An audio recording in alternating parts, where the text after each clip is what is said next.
with Diana, we chose to travel to South Africa.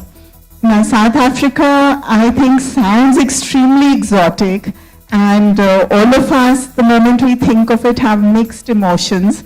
We have heard all kinds of stories. We have, of course, images of safaris, of the big. And then we're going to have a little talk with her about her experiences and her as a traveler and what she enjoys doing while she travels. So can we have the film, please? South Africa on this particular trip. And how was it different during your shoot for the movie? Oh, I don't know where to begin, because we spent a whole week there, as you know, you missed out. So very different, because I've been to South Africa before, but I've never been to Durban and this side of South Africa. The last time we were in Cape Town, which is more beach and mountains, and this is more, you know, Durban is a city, and we went 3 hours away to the game reserve at Pinda, which was, I mean, an experience I will never ever forget. I think that was the highlight of my trip, I have to say. It was the most beautiful place, outdoors, in the open, untouched, beautifully kept, and it was a very luxurious resort. You know, we had glass windows alongside the whole room that we were in, so your bathroom and your bathtub just opens out into the wilderness, and you can see, you know, just expanse, and then there's like impala and monkeys and right by your, you know, by your bathtub outside. So it was really, I mean, from a stay point of view as well, it was just unbelievable. We were very lucky that in the short time that we were there, we got to see so much in terms of the, you know, the animals. We witnessed a cheetah kill, which is quite rare. Yeah. You know, I have traveled so much and I still haven't got so lucky. I've been to Kenya and I've been to South Africa, but a kill I still haven't Exactly. gone. So, I mean, it's really rare. And that too, we went out on one morning on on a drive, and that's when we saw everything. So we were so happy. And I think, like you said, Lucky was with us and he brought us luck. So yeah, so we saw cheetah kill, we saw Pride of Lions, we saw pretty much everything, you know, rhino and the African elephant. But yeah, the cheetah kill was definitely something I'll never forget. Kind of, I mean, I don't know how to feel about it, because, you know, on one hand, you feel really sad for what you're looking at, but then you know that, you know, nature has to take its course. So, but yeah, I got a bunch of beautiful photographs. I'm really passionate about traveling and you know, my camera and taking pictures and all of that. So I came back very, very happy. And this must have been very different from the regular fashion shoots that Very different. It was way more chilled out, laid back. It was more about like enjoying the place, and it was very travel oriented, which I liked. It was, you know, keeping with the setting and all of that. Fantastic. So let's ask you, what kind of a traveler are you? Are you spontaneous? Do you like to pre-plan? Do you like to book before? So I like to be a little spontaneous. I mean, I don't like having everything etched out, like, you know, so specifically. But having said that, I'll definitely do research, you know, broad research. But then once I'm where I am, then I decide what I want to do during the day. I can't do all those guided tours and all that. That's just not my thing. Very boring. But it's really nice to just go explore the city and explore the place you're in, you know, in your own time. Do exactly what you feel like doing, not having to stick to a fixed schedule.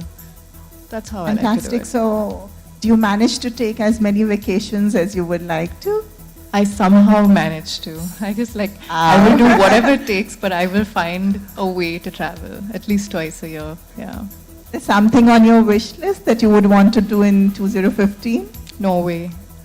Norway, wow. Already decided. So you want to see the Northern Lights? Northern Lights, plus, you know, it's just a beautiful place. I mean, in terms of the mountains and yeah. Are you good with handling cold? I don't mind the cold, actually. Yeah, if you layer up well enough, you're fine. I prefer the cold to the heat. Okay, fantastic. Yeah. And are you a foodie? Big time. Big time, like you have no idea. Do you like to experiment? What is the weirdest thing you've eaten till now? Escargot. Escargot. Okay, yeah. That's safe. It's still safe. I wouldn't do anything like really weird, because I also feel weird about it concept-wise. But yeah. But I love trying new cuisines and, you know, that kind of thing. Which destination would you say has stayed with you the most till now, of all the places you've been to? I think South Africa, and because of, like I said, the game reserve and that whole experience, plus of course Cape Town, which I think is the most beautiful place in the world so far that I've been to. And I also recently did a trip to Italy, the Amalfi Coast, which is just gorgeous. Yeah. Yeah, it sounds very lovely. Is there any place in India you would like to visit? I'm very fond of them. I love the mountains. I'm a very mountain person, and forests, that kind of thing, more than the beach. So I've done a little bit of Himachal, but there's so much more to explore. So that's what I want to do, Spiti and that whole side. Plus Ladakh. Never been, and I've just been dying to go. It is stunning, absolutely. You must. And do you enjoy driving? Are you like a train person or a car person, or do you like flights? What kind of? Well, when I'm traveling, I'm not much of a. I don't like driving so much because also I'm not very familiar, and I need to be in a familiar setting. But it's really nice taking the trains in Europe because you get to see so much more than as opposed to flying. But then it depends, because if you have a time crunch, it's just better to just take a flight because everything's so close by. But I like being driven. Have you ever had like an adventure? Like something which you discovered was not in your plan, or something that happened unexpectedly? Any adventures in your travel? Any completely something that threw you off and then? Well, definitely the most adventurous thing I've done again is in South Africa when we went so the shark dive with great white sharks. Yeah, I didn't actually go all the way down, but I was on the boat and we saw these huge, magnificent creatures all the way up close. So that was just brilliant. And the skydive. Yeah, we went on a skydive as well. Again, the most beautiful places in the world to skydive would have to be Cape Town because the scenery is just gorgeous. And are you not scared of heights? Not really. I mean, the guy you go on tandem with, he said, okay, I'm going to count to 3, and then you have to jump out because he's behind you, so you jump first. So I'm sitting at the edge, and he's like 1, 2, and he's like, I think, can you hurry up, please? So he says 300. Before he said 3, I was out of the plane, 10,000 feet. Wow. So you would do it again? I would do it again, yeah. And what about bungee? That I can't get myself to do for some reason. I mean, I can skydive and I can do the shark thingy, but I just can't get myself to jump off a bridge or whatever and head first and all that. That's scary, yeah. Right? Okay. So, do you all have any questions? We'll take questions about the Travel Plus and South Africa trip right now. Well, we try to find some links, and we also try to find some interesting synergies. So, क्योंकि ये south Africa travel कर चुके थे और movie की shooting वहाँ उन्होंने की थी, तो हमारा ये आइडिया था कि हम उनको वापस लेके जाएं, and we should do something different this time. So they had done Cape Town, they had done something more sophisticated, towny. This time we were taking them into the wild. So we were taking them into a safari, and we were taking them into Durban.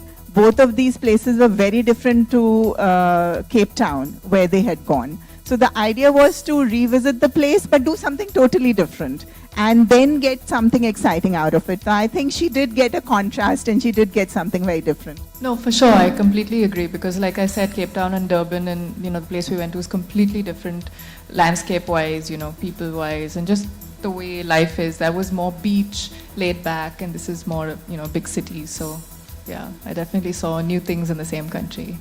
Big difference. That was like a proper 1 month schedule with dancing and all involved.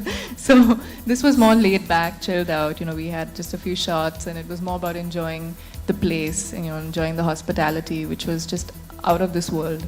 And I have to say the South African Tourism Board has really, really gone out of their way to show us a very, very good time. My most memorable travel was to the Pinda Private Game Reserve in South Africa because of the wildlife and the amazing pictures that I personally managed to get as well.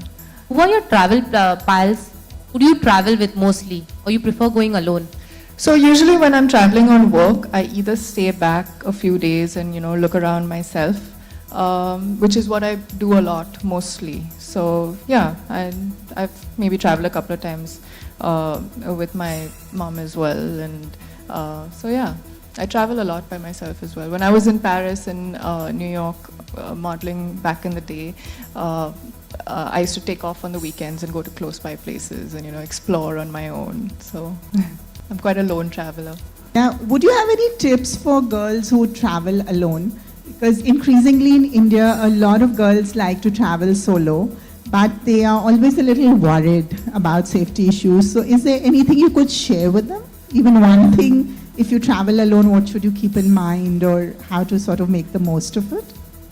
I guess you have to be really aware and very alert if you're traveling alone, and usually I do research on the place that I'm going to in terms of safety, and there's a lot of blogs where people share their travel experiences, and women traveling alone have also shared their experiences on blogs. So you know what to expect. You know whether it's safe to go out post a certain hour in the evening or not. You know the safe places to go to, and you know whether it's okay to take public transport or is it better to hire private transport. So you have to keep these things in mind, and it's very important. And only then is it can you really have a relaxed, stress-free travel experience. And is it now increasingly nice to make friends as you go along? Do you find people friendly and safe and helpful while you're traveling on your own? Most often, yes. I feel like if you go to very touristy places, you do come across people that are very friendly and helpful because they're used to it and they're used to coming across a lot of tourists. If you go a little off the beaten path, maybe not so much. But it doesn't bother me really because I like doing my own thing anyway. Make a little conversation along the way, but you don't really want to be stuck with somebody you don't know and don't like. So, it depends. It works sometimes. And being so pretty, does it help you, or do you have to be more careful? I don't think you have to be more careful, really. It's just sometimes maybe if you're lucky, you get a little more help than you would need. But I mean, it's helpful. I mean, people go out of their way to make sure you're okay and make sure you find your way if you're lost, and so it's yeah. I've never had a bad experience. Nice. Well, this time we didn't do anything crazy, but like I said, I completely forgot to mention the night out that we had, which I actually said in the video. So we did one night, when we were in the game reserve, we did one night out under the stars where we spent the whole night pretty much in the open, in the middle of the forest with, we only had one security guard, but other than that, it was just mosquito nets and beds in the middle of the forest. 5 of us girls decided to do a night out. It was the most unbelievable thing because we could hear animals in the in the distance, not very far away. They sounded pretty close. We heard hyena and we could hear hippo and through the night. And we were hoping we'd maybe hear a lion or something, but we didn't. But that had to be like one of the most insane things I've done, to sleep in the forest like that overnight with a campfire. And we had our dinner around the campfire. We had one guard, a security guard, who was armed. But of course, they said they've never had to ever use, take that route ever. They've never had to use their weapons on an animal before, which is great. So yeah, I think that would have to be the craziest thing we did this time. Somehow I'm not into souvenirs. So my way to remember a place is through the food, since I love food so much. If I'm traveling, I definitely like to try different, cuisines and eat out at different places. And that's more my memory than souvenirs, if you know what I mean. I mean, even when we were there this time, they were talking to us, the rangers were talking to us about how sometimes they have a big problem with rhino poachers for the horn. And it's very sad because, I mean, you're killing the animal for one piece of yeah, exactly. And it's just so not worth it because what is that being used for? It's probably either some accessory or like a fashion something or, and it really bothers me as well. And it's like, what do you do though? You try creating awareness and spreading the word, but there's always going to be, that little lot of people that just don't get it. So it's very sad. Yeah, I'm completely against it, and I would do whatever it takes to, help in any way I can. Even in India with the tigers, for example, I've always been very anti animal poaching. Thank you so much, Dinah.